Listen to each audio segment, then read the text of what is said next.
Hi, George Diamond here. We are, this is probably the last video presentation in our flipped classroom unit. So we're doing limits and continuity.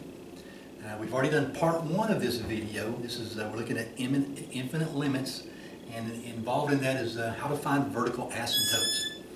And this will probably be our last video presentation in this particular unit. Now we may do some other units, but this will be the last one probably in this particular unit.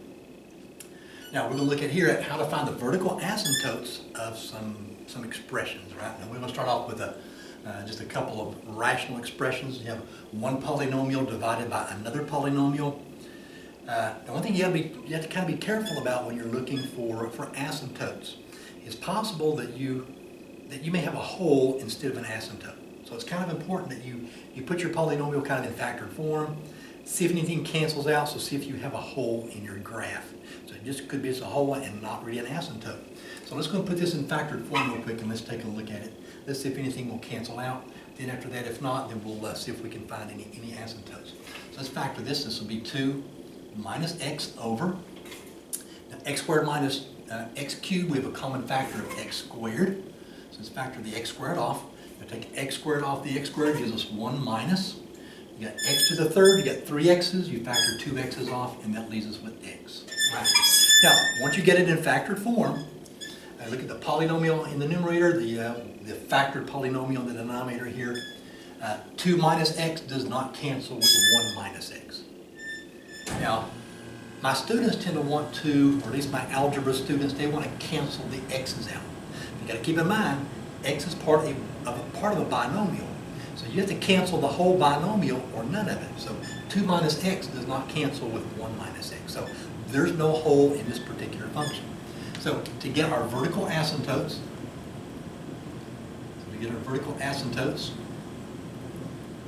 you take your denominator, x squared times 1 minus x, and set it equal to 0. So you're just getting the zeros of your denominator. Okay, here we'll have x squared is equal to 0, 1 minus x is equal to 0. And let's see what we get for our two asymptotes here. We have x equals 0. Here we have negative x is equal to negative 1. X equal positive 1. So we'll have asymptotes at 0 and at 1. So two asymptotes with this particular function. Okay, let's try the next function. Get this down here. We'll just set this down right here. There we go. Okay, what about this function here? Now we have one polynomial divided by another polynomial, a typical rational function. Now to get our asymptotes, I said to begin, let's see if we have any holes instead of asymptotes. And it is possible that a function could have a hole and an asymptote. Asymptotes you can't get rid of. Holes, we can cancel those out. We can factor them and cancel them. But let's see about this expression here. Let's go put it in factored form first. Let's see if anything will cancel out. So we get started here. X squared minus 4 will factor as x plus 2 times x minus 2. Now x squared plus 2x minus 8. Now this is going to factor as, and we're using the chart method as we factor this. X squared will factor as x and x. Now 8 has factors of 1 and 8, 2 and 4. Since 8 is negative, the two factors we're going to use, let's look at them here. So 1 times 8 and 2 times 4. And it should be a pair of factors that when you subtract the 2, we got to get 2, and that'll be the 2 and the 4. And since the 2 is positive, the 4 is going to be plus. It'll be plus 4 and minus 2. Now that puts it in factored form. Now notice now with this particular function, you see the x minus 2 in the numerator and the denominator. Now that's your hole. So we want to go ahead and remove the hole, then what's left would be an asymptote if we have one. So you notice here, okay, these two are going to cancel out, so those reduce to 1. And so now this was your hole. All right, so we canceled the hole out. Now what's left is x plus 4 over x plus 2. Now this will have an asymptote. So to get our vertical asymptote here, you can take x plus 2, set it equal to 0. So x is equal to negative 2. So this particular function has a hole and an asymptote. So it has both. So the vertical asymptote at x equal negative 2. And the hole would have been at x equal positive 2. So the hole is gone. Let's try a couple more. So let's set this one down.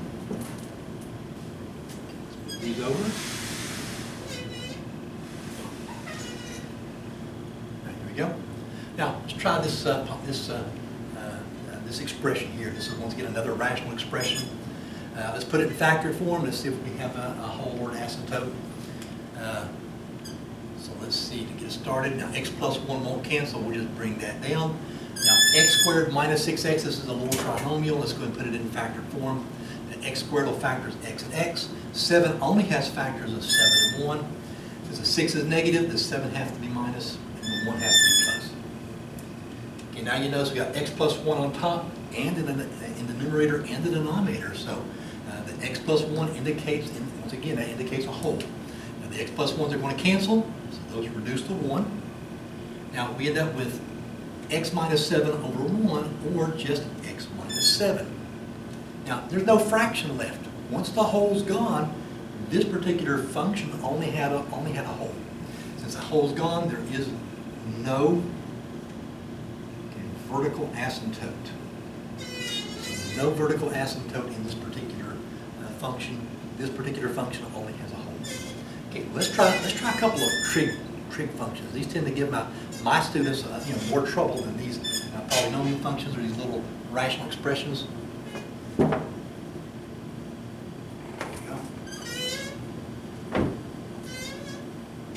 we go.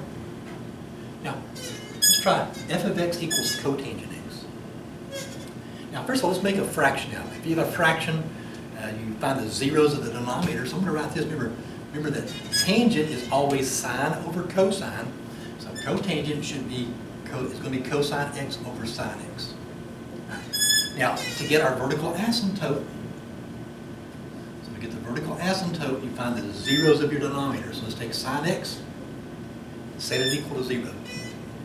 Now, there's several ways to get our asymptotes. We're going to try to come up with an expression for our asymptotes. So maybe I can. This is kind of a real small board, but I'll kind of do my best as far as explaining it. We'll see if we can do a little graph to kind of illustrate what we're doing.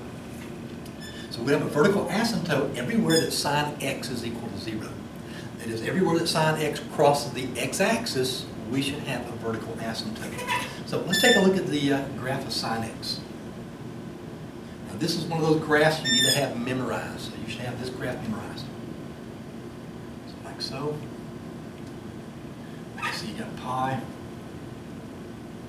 2 pi, and let's put pi over 2 here, and put negative pi here, and pi over 2, negative pi over 2 here, and this would be what, so pi, this would be, so 3 pi over 2, let's get that in there too.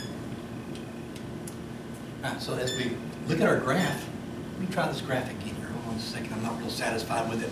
I think we can do it a little bit better than that. So we set up our graph again. There we go.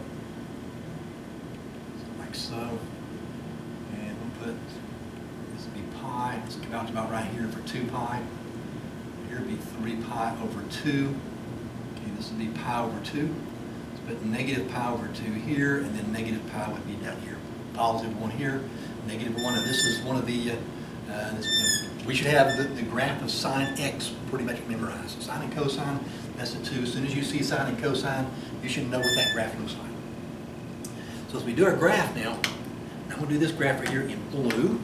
Right, now, it starts off here, and it comes up to here, okay, back down, comes to a minimum at -1, and then back up like so. So it'll come down to here, then back up to right here. Now I'm going to do a dotted line. Now this isn't my asymptotes, but this is going to give us our asymptotes.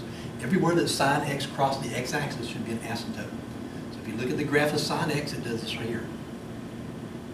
Okay, just like that. Now we're going to have a vertical asymptote here, a vertical asymptote there, another one, and then another one there. Okay? Now, let's see what we get for our, let's see if we can come up with an expression for our asymptotes. Now, when you describe these trig asymptotes with cotangent and tangent, typically you describe them in terms of the first asymptote. Now, the first asymptote is 0. So the first asymptote will be x equals 0. Okay. Now, you notice the next asymptote would be To get the next asymptote here, you would take this asymptote, the first asymptote, plus pi. So adding pi will give us our next asymptote. So the next asymptote is 0 plus pi. Now, to get this asymptote over here, in terms of 0, we'd have to add 2 pi. So from here to here.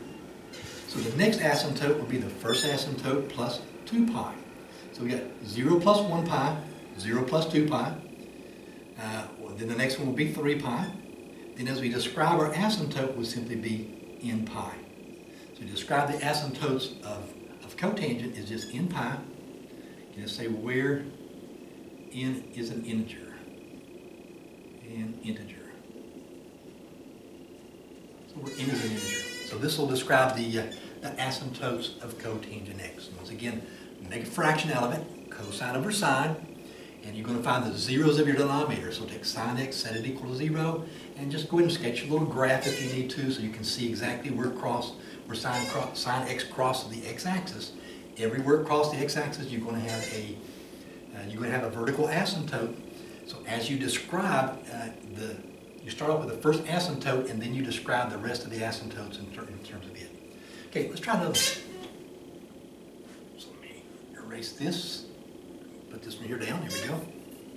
Now let's try. Let's try one more trig function. Let's do tangent x over x. Now, first of all, I need to simplify this a little bit. So I want to rewrite this as, now tangent once again is sine x over cosine x over x. And I'm going to make this x over 1. So what you have here, you've got sine x over cosine x divided by x over 1. So you basically have one fraction divided by another fraction.